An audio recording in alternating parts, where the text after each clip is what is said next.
এবার বন্যা ও নদী ভাঙন নিয়ে জানাতে সুনামগঞ্জ ও কুড়িগ্রাম থেকে আমাদের সাথে যোগ দিচ্ছেন সহকর্মীরা। শুরুতেই জানবো সুনামগঞ্জের খবর, সেখানে আছেন সহকর্মী জাকির হোসেন।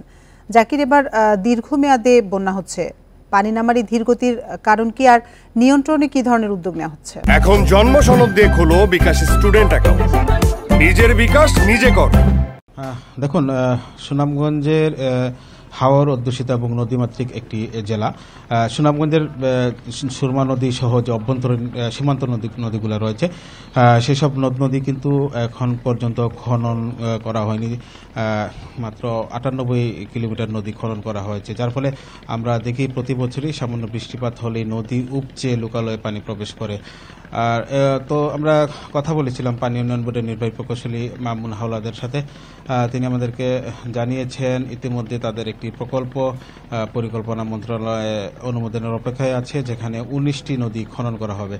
আর সেই 19টি নদী যদি সুনামগঞ্জের খনন করা হয়, তাহলে যে সুনামগঞ্জের যে বন্যা প্রকোপ প্রতি বছর অন্ততপক্ষে 3 থেকে 4 বার দেখা দেয় এবং আগাম বন্যায় ফসল নষ্ট হয়ে যায়, সেই প্রকোপ আর থাকবে না, তিনি এমনটাই জানিয়েছেন।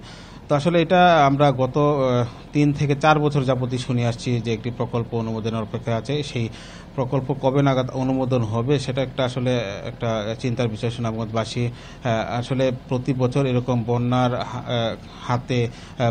বন্যার কবলে পড়বে এটা আসলে চায় না, কারণ আপনি জানেন এবছরও এই দ্বিতীয় দফা বন্যা সুনামগঞ্জে চলমান রয়েছে। আজকেও কিন্তু গত 48 ঘন্টা প্রায় 150 মিলিমিটার বৃষ্টিপাত রেকর্ড করা হয়েছে। এই বৃষ্টির অল্প বৃষ্টি হলে কিন্তু আমরা দেখেছি নদ নদী উপচে কিন্তু লোকালয়ে পানি প্রবেশ করে। তো এটা আসলে একটা সুষ্ঠু পরিকল্পনা নিয়ে সরকারকে একটা সুষ্ঠু পরিকল্পনার দাবি দীর্ঘদিনের রয়েছে সুনামগঞ্জবাসীর। যদি নদীগুলো খনন করা হয়, তাহলে যে পাহাড়ি ঢল এবং অধিক বৃষ্টির ফলে যে পানিটা নদীতে নামে, সেই পানিটা সহজেই মেঘনা অববাহিকা থেকে সাগরে চলে যাবে।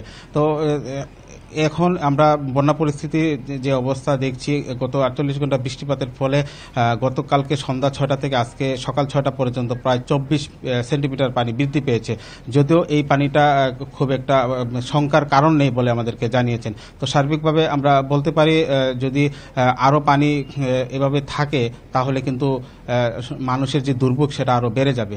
এই ছিল আমার কাছে সুনামগঞ্জের বন্যা পরবর্তী দুর্ভোগের সর্বশেষ খবর। জাকির, আপনি সাথে থাকুন। এবার আমরা যাব কুড়িগ্রামে, সেখানে নদী ভাঙনের খবর জানাবেন আমাদের সহকর্মী আব্দুল খালেক। খালেক, নদী ভাঙন রোধে এখানে কি ধরনের উদ্যোগ নেওয়া হয়েছে, আর চরাঞ্চল থেকে পানি নেমেছে কিনা? গতকাল থেকে কিন্তু ধরলা এবং দুধকুমারের পানি বৃদ্ধি অব্যাহত রয়েছে এবং এই দুটি নদ নদী কিন্তু এখন বিপদসীমার উপর দিয়ে প্রবাহিত হচ্ছে। আর ব্রহ্মপুত্র কিন্তু আগে থেকেই বিপদসীমার উপরে ছিল এবং মাঝে একটু পানি কমার কারণে পরিস্থিতির কিছুটা উন্নতি হয়েছিল, কিন্তু এখন আবার সার্বিকভাবে বলা যায় যে কুড়িগ্রামের বন্যা পরিস্থিতির অবনতি হয়েছে। এবং এখন প্রশাসনের যে হিসাব, সে অনুযায়ী আমরা দেখতে পাচ্ছি যে প্রায় 1.5 লক্ষাধিক মানুষ কিন্তু এখন বন্যায় ক্ষতিগ্রস্ত হয়েছে এবং নদী ভাঙনের শিকার হয়েছে 5 শতাধিক পরিবার। এবং আমরা বিভিন্ন চর এলাকায় এবং বিভিন্ন এলাকায় ঘুরে যেটি আমরা দেখতে পেয়েছি যে বিভিন্ন জায়গায় নদ নদীর ভাঙন কিন্তু তীব্র আকার ধারণ করেছে এবং ঘরবাড়ি সরিয়ে নিয়ে বিভিন্ন রাস্তা ফাঁকা জায়গায় অনেকে আশ্রয় নিচ্ছেন। গতকাল থেকে কিন্তু ভারী বৃষ্টি হচ্ছে কুড়িগ্রামে এবং এই কারণে কিন্তু বন্যা দুর্গত এবং নদী ভাঙনের শিকার পরিবারগুলো দুর্ভোগ আরো বৃদ্ধি পেয়েছে। বিশেষ করে রান্নার সমস্যা প্রকট হয়ে উঠেছে এবং শুকনো খাবারেরও সমস্যার কথা অনেকে বলেছেন। প্রশাসনের পক্ষ থেকে যদিও বলা হচ্ছে যে 500 মেট্রিক টন চাল, 32 লক্ষ টাকা এবং 23,000 প্যাকেট শুকনো খাবার ইতিমধ্যে বিতরণ করা হয়েছে, কিন্তু অনেক এলাকায় অনেকেই বলছেন যে তারা এখনো ত্রাণ সহায়তা পাননি, পেলেও একবার পেয়েছেন, যেটি দিয়ে তাদের আসলে সমস্যা হচ্ছে।